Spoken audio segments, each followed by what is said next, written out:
Hello again, everyone. Edwin Leonard back once again.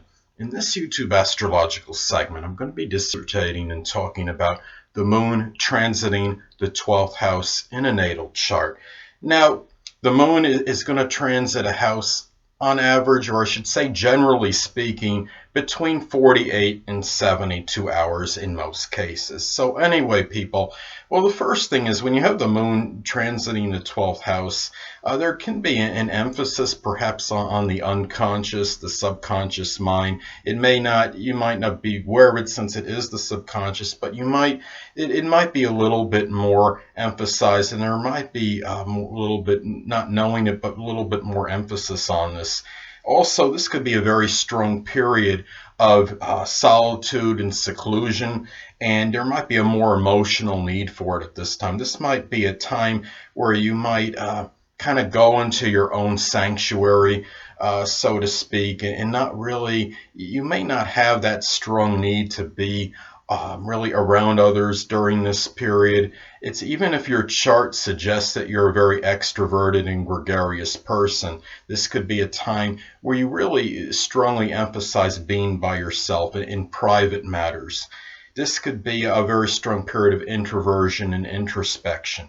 You might be doing some self-evaluation and analysis, and really looking at things in your life, looking at the positive aspects, looking at the negative, the things that aren't working for you. You might be feeling this need to discard those things that are not important, that in getting where you want to go in life in general, or not having a positive or beneficial impact on you.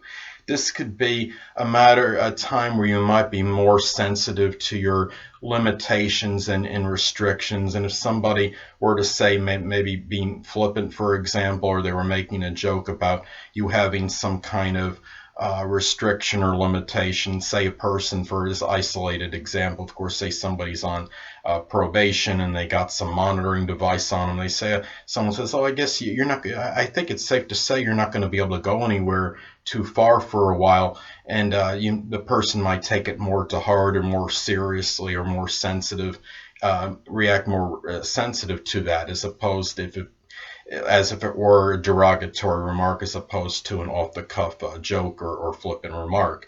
And let's say there could be more emphasis perhaps on the dreams, and maybe some analysis connected with it.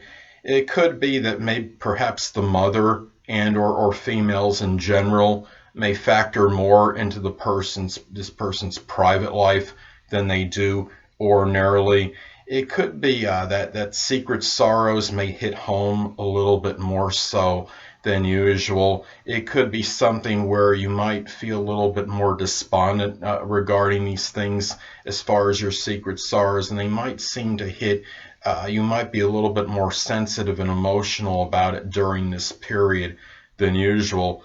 Emotions in some cases might be a little bit convoluted and chaotic, and I would say especially if this transiting moon is making adverse aspects, say for an example, a square in conjunct or opposition to your natal Neptune, for example. If it makes that aspect, for example, that could really accentuate that, perhaps chaotic emotions. Perhaps it could be that your emotions might be a little bit more suppressed than usual, and but still, uh, they're it's not like they're not there, but you're really keeping them quiet and don't want others to really maybe know if something is really bothering you, upsetting you. This is a period where you often may repress them and keep them to yourself more so than usual, or you may express them more strongly in private as opposed to out in the public.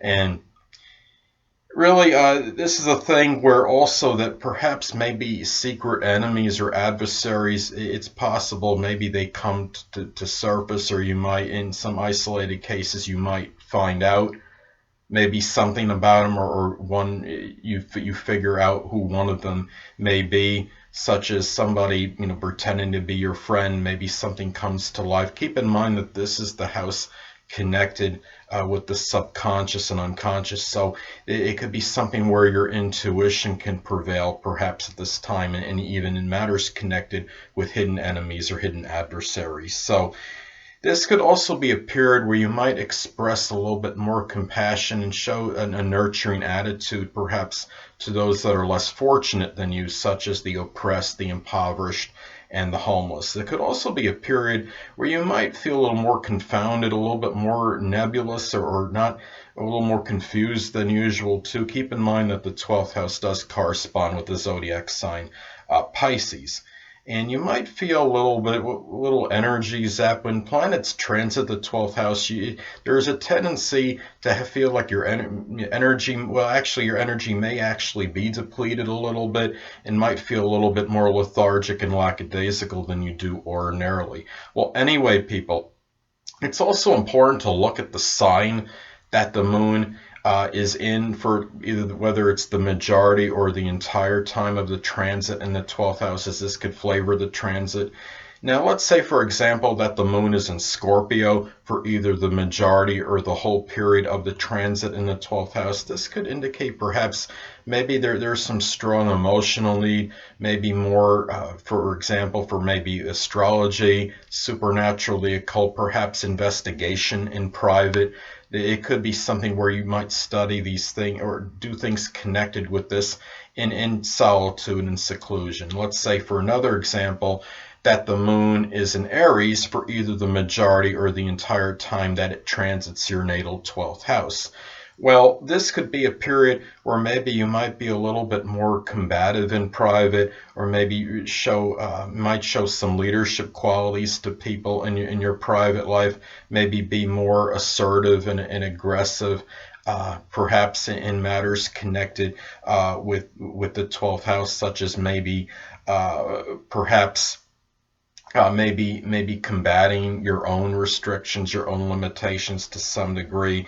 Maybe it's some kind of matters connected with secret enemies or adversaries, but you may show it as far as private matters. It could be starting, embarking on projects, getting that initiative connected with them in private, showing that aggressiveness with that moon and Aries initiation. Well, anyway, it's also important to look at the aspects as far as the transiting moon makes to your natal points and planets during that time that it's transiting, moon is transiting your natal 12th house. Let's say, for example, that the transiting moon in your 12th house is making a square in conjunctor opposition to your natal Jupiter. Well, this could indicate perhaps some strong vacillation and distortion of moods. Perhaps it could indicate that you might be feeling really elated about maybe something connected with what you're doing in private matters one moment, and then maybe you feel down about and more despondent the next, maybe in matters connected with privacy and solitude and seclusion, and really in maybe even matters connected with your limitations and restrictions, perhaps. Now, let's say, for another example, that the transiting moon in your 12th house makes a sextile or trine to your natal Neptune. Well, this could indicate perhaps some positive imagination, maybe connected with something you're doing in private, and showing compassion toward that as well. Those are some things to consider as far as this transit goes. And anyway, people, that'll conclude this YouTube astrological segment for the moon transiting the 12th house in the natal chart. And stay tuned next time, where I'll be dissertating and talking about Mercury transiting the first house in a natal chart. Two things I want to get with you on before I head out. Firstly, the stars may impel but do not compel. And secondly, never isolate any single astrological element, aspect, planetary placement, position, configuration, influence, or what have you, and make an analysis of a person, astrologically speaking, based on this alone, because astrologically speaking, the person is the sum of all their components in their natal chart and not just one. Until next time, people, stay well.